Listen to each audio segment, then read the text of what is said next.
Você sabe a importância do compliance no dia a dia de um clube de futebol? É sobre isso que nós vamos falar hoje.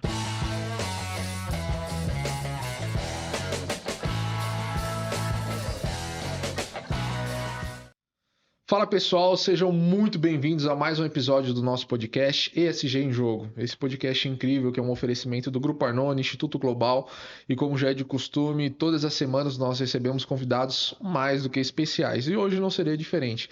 Quero dar logo no início falar sobre o trabalho incrível que esse convidado vem fazendo e a gente vai falar um pouco sobre futebol em geral, falar sobre o trabalho que vem sendo feito na pauta ESG, Compliance no São Paulo. Seja muito bem-vindo, Roberto Armelin.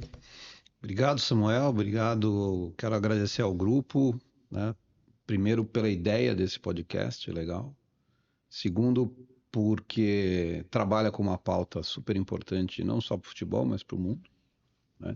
E, enfim, é uma honra estar aqui. É sempre uma alegria falar das pautas que, para mim, são um propósito de vida, né? Integridade, compliance, sustentabilidade, direitos humanos e ESG.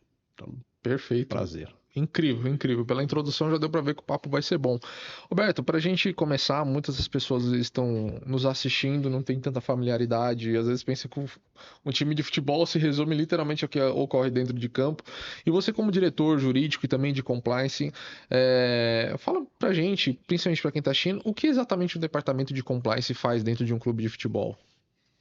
É uma pergunta complexa, né? Porque tem muita coisa para explicar, mas o departamento de compliance é o responsável por gerenciar o programa, né, de compliance de uma organização que pode ser um clube de futebol, né? E o programa de compliance ele é composto por vários pilares tradicionais, é a mesma coisa de uma empresa, claro que adaptada para o nosso mercado, que é o futebol, né? O programa de compliance tem 10, 11 pilares, no nosso caso são 11, porque não só 11 é o número do futebol, né? Uhum. Mas porque no nosso escopo tem uma certificação do esporte, né? Então, eu gerencio o programa que não é de compliance, ele é um pouco mais que compliance, porque compliance, cumprir regras, leis, normas internas, enfim, fazer todos os controles e gerenciar o dia a dia da empresa, da organização, para que as pessoas trabalhem bem, com eficiência, com segurança, produzindo resultado, isso, enfim, é obrigação de todos, na verdade. Portanto, o programa de compliance, a área de compliance, ela colabora com a gestão para Perfeito. que isso aconteça, né? Não é protagonista, é mais um jogador nesse time importante que é a governança de uma empresa. O nosso programa é de integridade. E por que integridade? Primeiro porque a gente não concebe não agir com inteireza, né? Então, o propósito é que todos atuem de uma forma íntegra, né? Pensando, agindo, falando da mesma forma, com Perfeito. coerência, portanto, com integridade. E também porque o nosso programa ele é fortemente embasado em direitos humanos, né?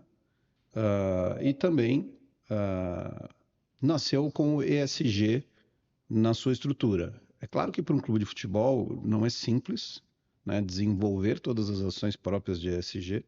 O S é um pouco mais natural para um clube de futebol. As outras letras dão um pouco mais de trabalho, mas obviamente que é possível. Perfeito. Então a nossa área chama compliance porque é o nome de mercado, mas no fundo o programa é de integridade. Muito bom. Então, acho que ficou bem. Fica até mais autoexplicativo, né? Quando a gente fala sobre integridade, realmente é algo muito amplo. E hoje a gente vai falar bastante sobre realmente essa atuação que você vem desenvolvendo no São Paulo, sobre essa frente que o São Paulo vem tomando também, de certa forma, até de protagonismo em algumas pautas, quando a gente fala sobre ESG no contexto geral. Mas antes de a gente chegar nisso, como começou realmente e quando foi que você chegou no futebol? Sei que você tem um trabalho muito consolidado também na sua carreira. E em que momento você chegou nessa pauta do futebol e no São Paulo? É uma longa história, mas eu vou tentar ser bem rápido aqui. Eu cheguei porque eu sou torcedor e porque eu era sócio do clube. Legal. Então, o São Paulo, em 2004, lançou um curso de formação de dirigentes, que só teve uma turma. E eu fui um dos 12 selecionados, um dos 12 associados que se inscreveu e foi selecionado. E, resumidamente, de 2005 até 2017, eu atuei defendendo o São Paulo em tribunais esportivos, defendendo os atletas, né, no STJD, expulsão, essas coisas todas. Porque o advogado que fazia isso, ele acabou seguindo uma carreira pela magistratura, é um grande amigo. Perfeito. E eu passei, então, 12 anos ali fazendo isso, ajudando o São Paulo nos tribunais esportivos. Foi uma grande alegria, porque às vezes eu ajudava até o time em campo, porque eu dava condição de jogo para o atleta estar lá em campo e defendendo O as lado nossas cores, torcedor né? Então, ficava maluco, né? Feliz da é. vida. E assim eu acabei conhecendo muitos dos nossos grandes dirigentes, né? Marcelo Portugal Gouveia, que foi uma pessoa fundamental, foi quem aprovou esse curso de formação de Legal. dirigentes. E muita gente boa que passou por lá, inclusive o então diretor de marketing, hoje o nosso presidente, grande presidente, um cara que realmente tem uma visão, né, tem uma capacidade única, o Júlio Casares. Perfeito. Perfeito. E aí foi o momento que você ali, logo no início do mandato dele, já assumiu o cargo. O São Paulo teve uma crise em 2017, né? E na sequência eu acabei voltando para o meu escritório por questões pessoais. E, e eu organizei um evento em 2018 no São Paulo que chamou Jogo pela Ética. Legal. E o Muito bom. Júlio foi uma das pessoas que participou, teve o jogo, né? Algumas palestras muito importantes, gente muito boa de compliance, né? De ética, de integridade já na época. E o Júlio foi um cara que nos apoiou, esteve lá. E desde então, né? Eu sabia que ele era um cara sensível a isso que eu já acreditava, né? Eu achava que o esporte, o São Paulo particularmente, já podia ah, segurar a bandeira da ética, né? E desenvolver muitas ações no esporte em prol da ética, da integridade e etc.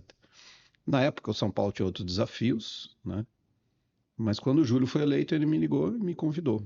Muito bom. E aí nós começamos, com a orientação dele, com a aprovação dele, a construção do nosso pitch. A gente chama de pitch, né? Carinhosamente, internamente, é o programa Integridade Tricolor. Muito bom. Que legal, cara. E aí vem tendo um crescimento gigantesco, eu acredito, a cada temporada. E a gente adentrando um pouquinho, mano, daqui a pouco a gente vai falar especificamente sobre São Paulo, mas falando um pouco sobre indústria esportiva, né?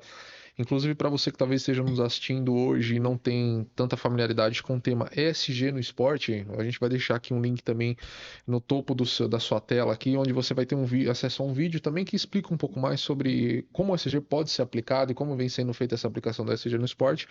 Então, se você ainda não tem tanta familiaridade, acesse esse link, mas entrando num contexto geral, Roberto, que você acredita e qual a forma que você acredita que o ESG pode impactar o futebol no contexto geral, principalmente trazendo para o aspecto do futebol brasileiro? Então, eu acho que ESG, na verdade, o ESG, é, é uma estratégia, eu acho que é muito mais do que só uma característica de governança. Eu acho que é uma estratégia de operação de qualquer organização do mundo atual. Né? Um mundo no qual a gente não pode deixar as pessoas para trás, a gente não pode deixar de pensar nas pessoas, porque no fundo tudo são pessoas. Né? Por mais Exato. que a tecnologia seja fundamental, né? Que a inteligência artificial esteja aí, tudo são pessoas para pessoas e por pessoas. Né? Num clube de futebol, eu preciso de não 11, né? Eu preciso de 16 que vão entrar em campo. Normalmente, as 5 substituições são feitas em totais condições para disputar em condição de ganhar, né? Que é o nosso core business. Mas para que esses 16, que são parte de um elenco de mais de 30, tem comissão técnica, enfim, estejam ali nessas condições, é muita gente, né? Colaborando. Então, você precisa da governança, que Verdade. é a estrutura, né? Como se fosse o esqueleto, né? Para que as coisas funcionem, coordenadas, organizadas, eficientes, e com o mínimo de risco possível. Você precisa da visão social, porque você não está sozinho no mundo, né? O capitalismo de shareholders, de acionistas, está mais que superado pelo capitalismo de stakeholders, né? De partes interessadas, inclusive depois da pandemia, principalmente, passamos a nos preocupar com os no-holders, né? Nem estão tão ligados à organização, mas são impactados. É o mundo que a gente vive, né? Não adianta eu me contentar com o meu dinheiro e não me preocupar com a pobreza do entorno, porque o entorno pode ser o meu cliente no futuro. Exato. E eu preciso que o meu cliente tenha condição de consumir o meu produto, né? Então eu tenho que me preocupar com a sociedade, e mais do que a sociedade, eu tenho que me preocupar com o planeta, né? Porque se o planeta sucumbir, não tem sociedade e não tem organização, né? Eu costumo brincar que as 3 letrinhas, na verdade, na minha vida ou no meu segmento, são 5, né? São 2 E's: Economics, Environment, Sports, Social e Governance. Perfeito. Então, a gente dá uma esticadinha para abranger um pouco mais, mas eu não consigo ver nenhuma organização no mundo de hoje, do capitalismo de stakeholders, trabalhando sem sustentabilidade ESG, preocupação com pessoas. Então, por quê? Nós vivemos uma época também de problemas de saúde mental nas empresas, né? A gente precisa atender às necessidades pessoais das pessoas que produzem, que geram resultados, Perfeito. né? Então, não dá para admitir preconceito, não dá para admitir uma série de coisas que no passado as pessoas faziam de conta que não existiam, né? E no caso do esporte, quem com mais força para lutar contra isso? Qual segmento com mais força para lutar contra isso tudo, que é natural, né? O esporte com seus valores. Perfeito. Perfeito. Isso traz um impacto muito grande. E você acredita que, se é que isso já não está acontecendo, o SG na realidade vai ser um diferencial, inclusive para receber dinheiro no futebol? Porque eu acredito que muitas dessas empresas, conforme vão se estruturando em cima desses conceitos, provavelmente vão começar a procurar entidades esportivas, falando no futebol, no esporte, no contexto geral, que também estejam alinhados com esses valores. Você acredita que isso pode acontecer? Já está acontecendo? Qual a sua visão?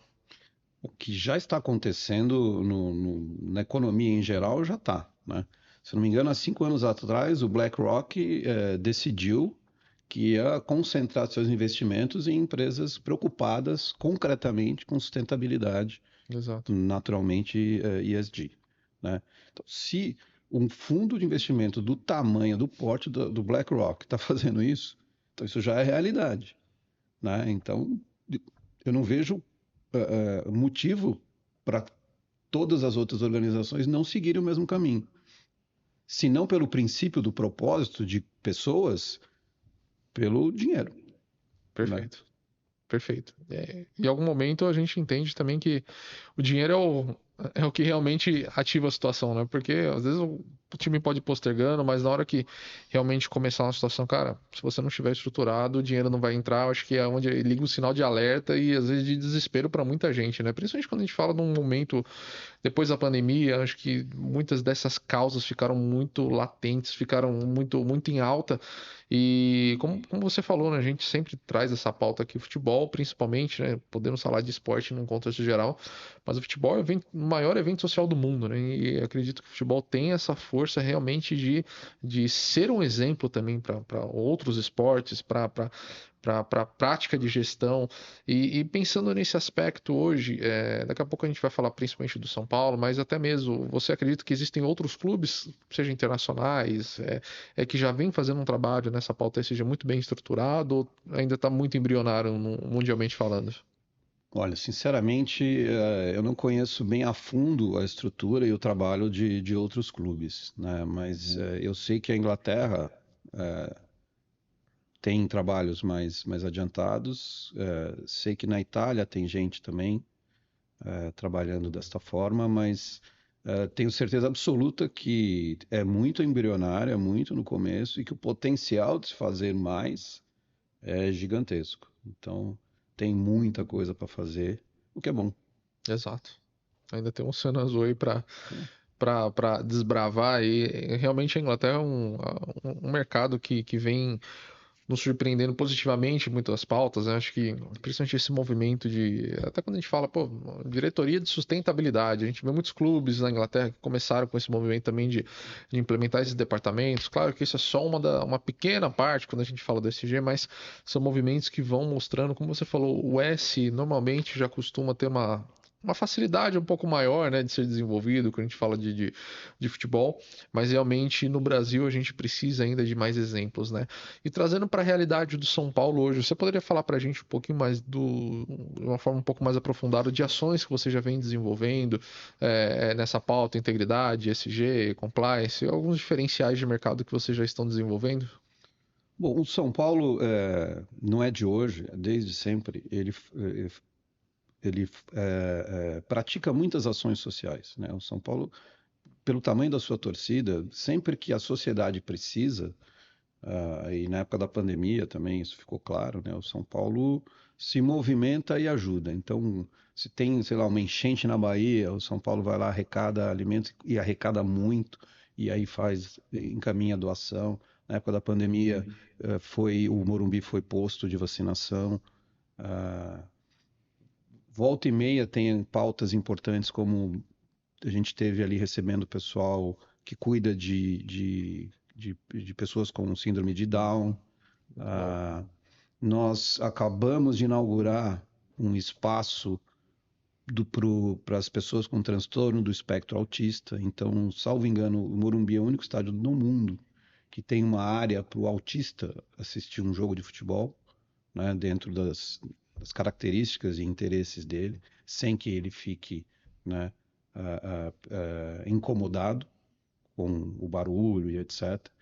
Então, o São Paulo, enfim, desde sempre, mesmo antes de se definir, né, a sigla ESG, São Paulo já tinha uma atuação boa social. O nosso programa de integridade, ele criou, né, adicionalmente vinculados ao programa de integridade, uma dinâmica de educação para crianças, educação ética para crianças, né, que nós testamos, ainda fizemos um piloto de educação ética. A gente desafia as crianças a dilemas éticos e dirige, né, tudo sob a orientação de educadores, para depois trazê-las à consciência, né, para discutir o que elas fizeram, deixaram de fazer, por que que é ético, por que que não é ético. A gente também realizou o jogo pela integridade, Bacana. que é uma experiência comportamental, não é um jogo, porque os times tinham jogadores de ambos os gêneros e não tinha árbitro. Então, Legal. as pessoas teriam que naturalmente atuar, brincar, né, jogar com um estado de consciência muito acima do padrão, né? Não dava para estar ali distraído. Você tinha que estar com a consciência ativa para não machucar ninguém e para respeitar a regra. Perfeito. E a hipótese é que quando o ser humano, a maioria dos seres humanos, né, quando está com o estado de consciência ativa, ele não vai ser preconceituoso, ele não vai quebrar a regra e ele vai ser respeitoso. E o adicional é o seguinte: quando você vivencia o estado de consciência ativo, isso é, na verdade, uma experiência neurolinguística, Bacana. né? Eu não sou formado nisso, né? Eu sou só um curioso, mas eu ofereço, né, aos especialistas para que avaliem a possibilidade disso, porque quando a pessoa vivencia uma experiência de consciência ativa com o esporte, que o esporte é emoção, a tendência é que essa consciência fique, porque o Legal. esporte marca, a emoção do esporte marca, né? Então essa é uma experiência que a gente fez de educação de adulto. Que bacana. É difícil educar adulto, né? Muito. Porque o adulto já tem as suas vicissitudes, A as mente está suas fechada ali dentro. manias, né? Mas essas manias estão lá na estrutura, que é o problema do racismo estrutural, do machismo estrutural. As pessoas são assim porque receberam essa cultura, né? Como é que se combate isso? Você tem que sair para a consciência. E o natural é você puxar para a consciência, mas voltar, porque está na estrutura. Então a proposta do jogo pela integridade é fazer com que as pessoas que participem daquilo saiam diferentes, Muito bom. né? Se isso vai dar certo ou não, a gente tem que, né, Testando, né? insistir, corrigir, melhorar e etc. Ah, e também a gente criou uma mascote nova, né, que veio a público no Jogo pela Integridade, que é uma menina, né, representante, né, das mulheres negras, então uma menina negra, que é a voz do Programa de Integridade do São Paulo. Muito bom. Ela foi criada para isso. Ela tem uma turminha, ela tem um contexto, né, infantil que a gente usa nas vivências com as crianças, né, na educação ética das crianças. E ela foi batizada em homenagem a uma figura histórica do São Paulo, que é a Melânia Lusso, uma atleta de atletismo, já falecida, mas que foi a primeira mulher negra que representou o Brasil numa Olimpíada. Muito bom. E ela era atleta do São Paulo. Que Então a bacana. gente quis homenagear essa figura tão bonita, né, da história Sem do São dúvida, Paulo história riquíssima, né? Do esporte, e né, na do esporte realidade. brasileiro. Acho que é o tipo de coisa que transcende, né? Um símbolo, uma bandeira, né? A gente está falando de algo, um conceito realmente que a gente traz de valorizar a história. E em cima de tudo isso, achei muito interessante o que você disse no começo. Qual a importância hoje falando um pouco do Júlio, o trabalho que a presidência vem desenvolvendo, aparentemente, pelo menos pelo que eu acompanho, eu vejo que ele é uma pessoa bem engajada com o tema, que é uma pauta que interessa a ele quando a gente fala de ESG no contexto geral. Qual a importância, no seu ponto de vista, de ter presidentes, de ter pessoas, tomadores de decisão que entendam realmente e apoiem essa pauta? Porque talvez existam outros departamentos, pessoas que queiram desenvolver um trabalho dentro de um clube, mas não tem o apoio da presidência. Como que é isso dentro do São Paulo hoje? É como eu comentei, né? O Júlio é um líder nato, né? Ele teve uma carreira de sucesso de 30 anos na televisão e ele encerrou essa carreira para se dedicar ao São Paulo. Então ele está lá 24/7, 24 horas, 7 dias, 24 horas por dia, 7 dias da semana. Ele está ali vestindo a camisa do São Paulo. O tempo todo. E ele é um cara de visão, né? Ele é um cara de visão como executivo, então ele tem a sensibilidade de entender o que o mercado, o que o momento, para onde o mercado e o momento estão levando as organizações. Então, ainda que o foco esteja no futebol, e tem que ser o futebol, né, ele dá condições das áreas de apoio, né, de sustentabilidade do negócio, para que elas se estruturem, fortaleçam. E foi assim, tem sido assim o trabalho dele, tanto que ele foi reeleito com 88%, né, de votos na Assembleia de Muito bom. Sócios e depois com 200 votos de 260 no Conselho. Então, esse é sinal que o trabalho dele está indo para o caminho certíssimo. E nós ganhamos a Copa do Brasil, que nós nunca havíamos ganho. Ganhamos um Paulista no primeiro ano, depois de 9 anos sem ganhar. Então, além de tudo, ele tem estrela. É Incrível. o, é o cara certo no lugar certo para a história do São Paulo. Tem o lado da sorte também, né? A Tem que ter. competência e a sorte caminhando junto. Isso é muito bacana. E você trouxe alguns exemplos como o jogo pela integridade, né? Super bacana. Hoje existem, falando no futebol, no contexto geral, você é um cara super atualizado, movimentos dentro do futebol que apoiam essas causas, que buscam trazer uma mudança na mentalidade também desses gestores, movimentos, eventos que você poderia talvez citar para nós que são importantes nesse nicho. Olha, tem muita gente querendo fazer coisas boas pelo esporte, né? A gente fundou, eu digo a gente porque eu participei disso, né, em fevereiro, o Movimento pela Integridade no Futebol. Os profissionais de compliance dos 4 clubes de futebol que na época tinham áreas internas de compliance. Então era São Paulo, Atlético Mineiro, Atlético Paranaense e Vasco. Eu e os profissionais desses outros 3 clubes, Muito né? bom. Fernando Monfardini do Atlético Mineiro, que faz um trabalho fantástico. A Clarice Arteiro do Vasco, que não está mais lá, mas o Vasco e ela, na época, fazem um trabalho Brilhou, né? lindo. O Vasco, em matéria de direitos humanos e de combate ao racismo, está liderando assim com larga margem. Todo mundo é um exemplo a ser seguido. E a Marla Palma também no Atlético Paranaense, também não está mais lá, mas também uma profissional de primeira linha.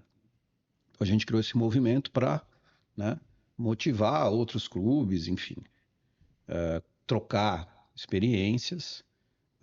Enfim, evoluir, né? Seguir com o projeto de disseminar a integridade, a ética, compliance nos clubes de futebol como dia a dia, né? Ah, existe uma organização internacional que me parece aí de maior destaque, que merece ser conhecida, acompanhada, que é a SIGA, a Sport Integrity Global Alliance, cujo CEO, Emanuel de Medeiros, é um cara de muita história no futebol. Foi ele que fundou a Liga das Ligas Europeias e presidiu, foi o primeiro presidente ou CEO. É um cara que conhece o futebol europeu profundamente. E essa SIGA, ela está no mundo todo, Muito bom. né? Com vários comitês temáticos importantes. Eu faço parte do comitê de governança, mas tem o anticorrupção, tem o de jovens, tem o de apostas, enfim, tem lá uns 6, 8 comitês com gente muito, muito qualificada, Legal. muita gente de combate à lavagem de dinheiro, a tráfico, com coisas muito sérias. Então a SIGA, ela abrange várias pautas importantes, acho que merece ser seguida. Nossa, tem muita gente, mas Esses são os que se destacam, no seu ponto de é, vista. aqui internamente a gente fundou esse movimento e internacionalmente eu diria a SIGA. Perfeito. E você trouxe alguns pontos, até quando cita os 3 clubes, né? É muito bacana esse projeto que já vem sendo desenvolvido, mas para que realmente isso seja uma realidade, né, do futebol e não simplesmente de clubes, existe algum movimento que você acredita que talvez tenha que vir de cima? Você acha que talvez a CBF tenha que se engajar mais nessa pauta ESG? Como que é o seu ponto de vista em relação a isso? Ou se o caminho é realmente cada time buscar se estruturar e no momento a união faz a força? Como que é o seu ponto de vista? Ó, aí eu acho que as variáveis são grandes, né? Ah, não existe um país que eu conheça, né, que tenha assim no dia a dia de todos os clubes, né, uma área de compliance pujante, assim, atuante, forte, de integridade, que seja, como tem, por exemplo, o financeiro, né? Não conheço nenhum país nesse sentido. Não conheço a fundo a Inglaterra, mas como os clubes lá são todos de capital aberto, né, eles devem ter uma área de controle, no mínimo, minimamente organizada, né? Então, existe espaço, mas nós estamos num momento em que isso é opcional. Exato. Vai da cultura da organização. Eu, particularmente, eu acho que faz sentido, vai dar certo um projeto desses se a gente trabalhar pela mudança da cultura interna. Tanto que o meu projeto, ele é fortemente embasado em um trabalho de mudança da cultura interna. Perfeito. E mudar a cultura interna é mudar as pessoas que estão ali, né? É você fazer o que se chama de treinamento, que eu não chamo de treinamento internamente, a gente chama de mais conhecimento. Que eu acho que é diferente, nada contra, né, o termo treinamento. Mas é só para deixar claro que a gente não quer treinar pessoas para repetirem condutas programadas. Eu não quero robôs, né? O que a gente está fazendo? A gente está transmitindo conhecimento para a gente aumentar a capacidade de discernimento e decisão consciente para que as pessoas atuem como primeira linha de defesa Muito bom. no sistema de gestão de risco, né, e de controles internos. Então, esse é o nosso trabalho, mas se ficar nessa situação assim opcional, para que domine o segmento, talvez demore muito. Pode vir uma regra de cima? Até pode, mas aí depende da vontade, seja da FIFA ou das confederações, seja da legislação do país, né? Por exemplo, na Itália existe um modelo de controle chamado modelo 231, que se impõe também sobre os clubes de futebol. Então, toda organização italiana tem que ter um modelo de controle que é bem rigoroso, muito interessante, seguindo o modelo 231. Perfeito. Nós no Brasil não temos isso. A gente tem a lei anticorrupção que uh, impõe uma série de controles em determinadas situações de corrupção pública. A nova Lei Geral do Esporte trouxe a corrupção privada para o esporte. Então, hoje existe o crime de corrupção privada para o esporte. O que a gente tem que fazer? Políticas internas para a gente se preparar e evitar que isso aconteça. Perfeito, E perfeito. aí, isso pode ser feito por jurídico, o departamento jurídico pode fazer isso, quando isso não está agregado num processo de mudança de cultura. O problema, isso é uma opinião pessoal e de muitos profissionais de compliance que eu conheço, é que se você não muda a cultura das pessoas, dificilmente aquelas pessoas vão deixar de fazer aquilo que não é certo de uma forma mais consistente, né?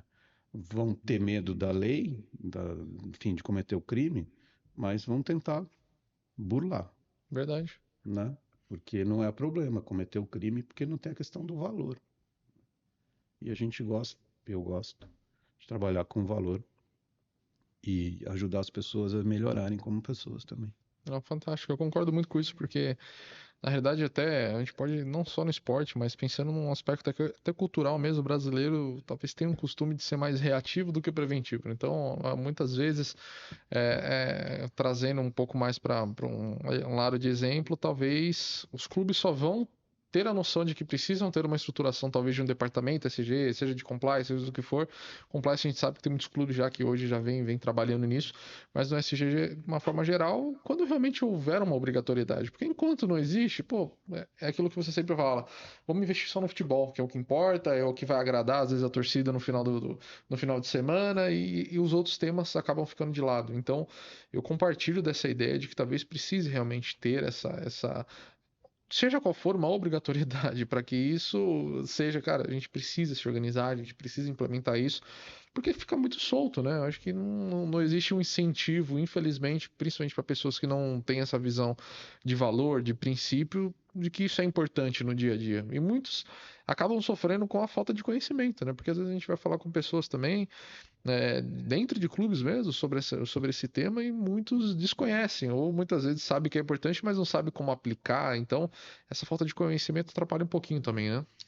Então, por isso que a gente chama, né, o nosso processo interno de educação, né, de mais conhecimento.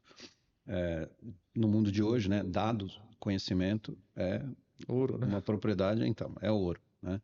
Então, eu acredito que a partir do momento que as pessoas entenderem bem o que é ESG, né, sustentabilidade, as consequências, né, benéficas, holísticas, porque não é uma questão assim de um fluxo de caixa, né? Entrou mais do que saiu, pô, legal, estou feliz. Vai muito além disso Total. e pode entrar muito mais, né?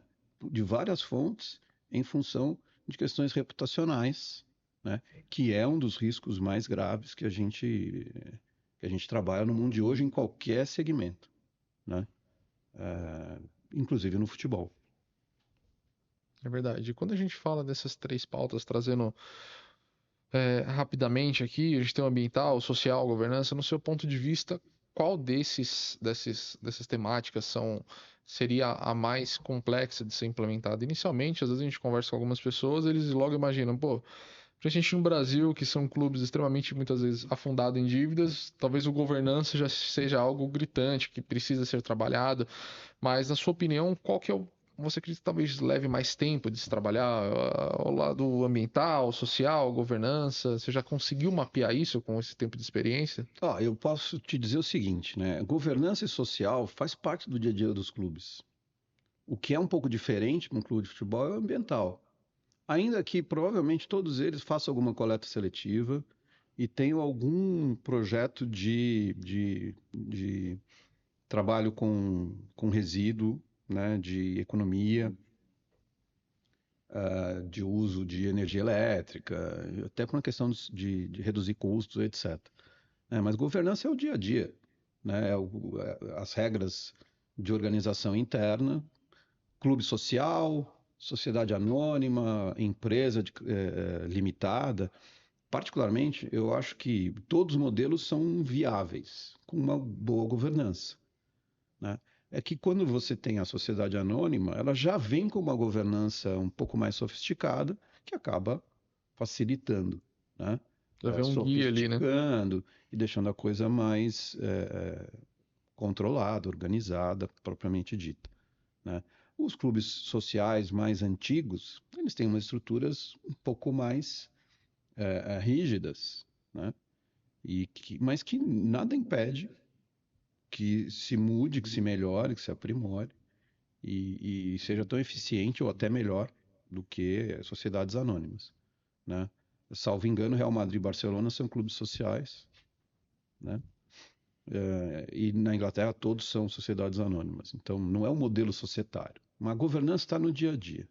O S, acho que todo clube, mais ou menos, colabora com a sociedade, nem que seja com ações assistenciais, né? Com algumas coisas de educação. Eu tive recentemente no River Plate, eles têm escolas.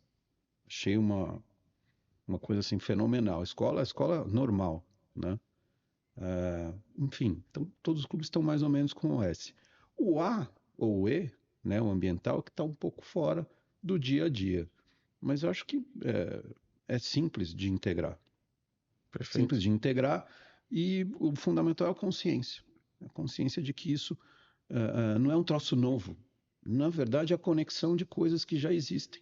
Exato. A gente conecta, potencializa, aquilo vira um ativo, um atrativo, e daí podem vir investimentos de todos os lados em benefício da organização, até para reverter para o core business, que no nosso caso é futebol. A gente existe pelo futebol, a gente quer o futebol ganhando. A gente pegou o clube numa situação difícil e não foi fácil montar um time campeão, né? Pagar todas as dívidas, pagar todas as despesas. Foi bem difícil, mas deu certo, né? O projeto está dando certo. Já começou a dar frutos, né? Ótimos frutos, né? Só o SG no futebol não serve para nada, porque o core business é o futebol. E no nosso caso, do São Paulo, a gente tem um clube social, Exato. que é importante também, e que tem que ser cuidado, e está muito bem cuidado. O clube nunca teve tão bem cuidado como nessa gestão, na minha opinião. Não, e você é um cara que tá ali há muito tempo, né? Então, com certeza tem muito crédito ao falar disso. E deixando realmente um recado para a gente tem hoje uma audiência também muito bacana em relação a investidores, a empresas parceiras, inclusive clientes nossos aqui no Grupo Anônimo, Instituto Global. Qual o recado quando a gente fala de principalmente compliance, ESG, todo esse trabalho que vocês vêm fazendo? O que empresas que realmente têm essa mentalidade também pautada no ESG vão encontrar se em algum momento resolverem investir no São Paulo? É realmente um match realmente de mentalidade, de trabalho? O que essas empresas vão encontrar ao investir no São Paulo hoje? Bom, o São Paulo de hoje é uma organização, é um clube de futebol organizado, eficiente, que tem a sua imagem muito bem trabalhada. O São Paulo liderou as redes sociais do futebol nessa última reta. Obviamente que a vitória na Copa do Brasil ajudou, né? A gente está lotando o estádio como nunca. A gente tem uma torcida gigante. Essa é uma das coisas também que é importante levar em conta, né? Quando eu estou conversando só com profissionais de compliance, eu às vezes coloco na mesa o seguinte dado: quantos stakeholders você tem na sua organização? Né? O diretor de conformidade da Petrobras era meu amigo, o ex-diretor, né? O Salvador. E não sei exatamente quantos stakeholders tem a Petrobras, mas vamos supor que tenha 2 milhões entre fornecedores e não sei o que. Estou chutando aqui. O São Paulo tem 20 milhões de stakeholders, só se contar a torcida, né? É muita Mais coisa. que a gente, só Corinthians e Flamengo neste país. Então a gente tem um potencial aí de levar mensagens que poucas organizações têm, né? E a gente tem um diretor de marketing fenomenal, a gente tem um presidente que é comunicador, então a gente vem trabalhando com muita eficiência, na minha opinião, também essas questões de comunicação. A gente tem um diretor de comunicação que também é fera, e a gente tem um diretor financeiro. Enfim, a gente tem um time, né, um time interno muito bom. O Júlio é o líder, né, ele soube escolher muito bem e a gente está muito feliz com os resultados, né, primeira fase da gestão, o primeiro tempo, e a gente está muito animado para que esse segundo tempo, né, esses próximos 3 anos, nos tragam muitos frutos. Incrível, incrível. Roberto, nosso tempo voa aqui, o papo super produtivo e caminhando para esse final também, a gente sabe que existe um outro lado, né? Assim como eu falei que existem empresários, investidores que estão nos assistindo, a gente tem uma audiência também muito de, na realidade, pessoas que são gestores de equipes menores, até mesmo equipes médias, grandes, mas que veem o São Paulo como um modelo a ser seguido hoje em todas essas pautas que a gente falou durante todo esse episódio. Eu, inclusive, acompanho o seu trabalho, você é muito ativo no LinkedIn, em alguns pontos a gente vê a admiração das pessoas ao comentar sobre os trabalhos que você vem desenvolvendo e é inegável hoje que o São Paulo é um exemplo para muitas dessas equipes, principalmente quando a gente fala de equipes menores. E qual recado você deixaria para talvez esse gestor que não tem um clube com o tamanho da torcida que o São Paulo tem, talvez não tenha a economia que o São Paulo tem, mas que quer começar a se organizar? Por onde ele começaria por esse processo de reestruturação que vocês, brilhantemente, junto com a presidência, orquestraram realmente essa levantada do São Paulo? Bom, quando a gente fala de programa de compliance ou de integridade, não precisa ser necessariamente uma coisa pesada. Tem que ser do tamanho da organização. Então, se a gente está falando de uma empresa pequena, de um clube pequeno, e pequeno no sentido carinhoso, Claro. né? Que não tem essa complexidade estrutural, dá para fazer, né? Eu acho que tem dois vetores, digamos assim, quando você pensa num programa de compliance e integridade: o subjetivo e o objetivo, né? Então, você tem que se preocupar com as pessoas.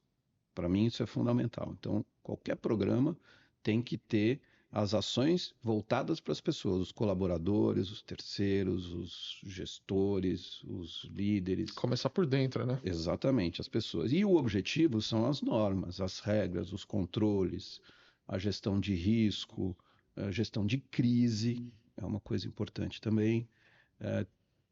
Um canal, toda organização, pequena, média ou grande, pode ter um canal, né? Os canais terceirizados não são caros. E o canal, linha ética, canal de denúncias, como tem em alguns lugares, o São Paulo não tem canal de denúncias, a gente tem um canal de relatos. A gente quer ouvir, né? Quando você empodera as pessoas para falarem o que está acontecendo com elas, você tem informação preciosíssima para saber onde está o problema, para você poder agir o mais rápido possível, né? Então, eu acho que, independentemente do tamanho, é olhar para pessoas e processos. Perfeito. Cuidando de pessoas e processos, com a complexidade do tamanho da organização, com certeza vai dar certo. Vai diminuir despesa, vai diminuir risco, vai diminuir desperdício de dinheiro, vai aumentar resultado.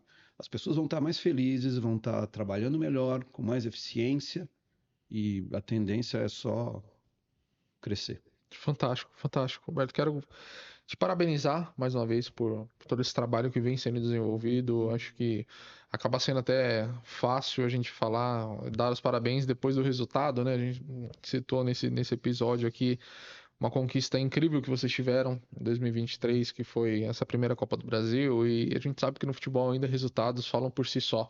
Mas nós que estamos ligados aos bastidores, a importância de uma estruturação interna, a gente sabe o trabalho incrível que vocês estão fazendo. Eu quero te parabenizar você, parabenizar pelo seu departamento, parabenizar a presidência também, e eu tenho certeza que, juntamente com alguns outros clubes que você mesmo citou, o São Paulo vai ser um dos pioneiros, mas também um dos líderes dessa mudança e que, cara, que vocês continuem sendo um espelho para outras equipes também, que as equipes entendam essa importância assim como vocês entenderam e venham fazer esse trabalho. Sei que você não é um cara tão ativo no Instagram, mas hoje, para quem está acompanhando, quiser acompanhar um pouco mais do seu trabalho, do seu dia a dia, onde podem obter informações aí sobre você? Eu estou no Instagram, de vez em quando eu posto algumas coisas. Legal. Então, quem me procurar no Instagram vai achar. Eu costumo postar mais ações do nosso trabalho, né? Meu, te agradeço, né? A gente já conversou bastante. Eu sei que você apoia o nosso trabalho. A gente está fazendo isso por nós, mas também para dar um contributo para a sociedade, mostrar que é possível, que é bom, que é um bom caminho e é um trabalho muito prazeroso, né? Não é fácil, é difícil, sim, mas todo trabalho tem suas dificuldades, né? Mas é muito gostoso ver o resultado, principalmente das pessoas que começam a perceber, né, que melhora, né, o trabalho e a vida de todos. Eu tenho certeza que esse movimento que começou de compliance e integridade no esporte não volta atrás, ele só vai se fortalecer e vai ser bom para o esporte, vai ser bom para todo mundo, vai ser bom para a sociedade, e é isso que o SG, né, preconiza, enfim, diz que vai acontecer, né? Nós vamos melhorar as condições da sociedade, do ambiente e da organização, né? As regras, a governança ali, e todo mundo vai ficar feliz. No fundo, isso tudo é para que as pessoas fiquem felizes. Exato. E, portanto, meu, é um trabalho super gostoso de fazer. Se vai deixar pessoas felizes, vamos embora. Quem ganha é o futebol como um todo, né? Essa é a realidade, né? Todos os envolvidos. Roberto, obrigado, cara. Obrigado mesmo por Obrigado você. compartilhar conhecimento. Para Foi um você que está nos prazer. acompanhando, se você está nos assistindo pelo YouTube, não esqueça de se inscrever no nosso canal. Toda sexta-feira nós temos episódios incríveis como esse de hoje, compartilhando conhecimento e mostrando de forma prática como que o SG está diretamente envolvido a todas as áreas de atuação. Talvez se você esteja nos ouvindo pelo Deezer, pelo Spotify ou qualquer outra plataforma digital, também não deixe de acompanhar aqui os nossos episódios. E mais uma vez, em nome do Grupo Arnone, do Instituto Global, quero agradecer a audiência de vocês. Fiquem ligados e até a próxima. Valeu!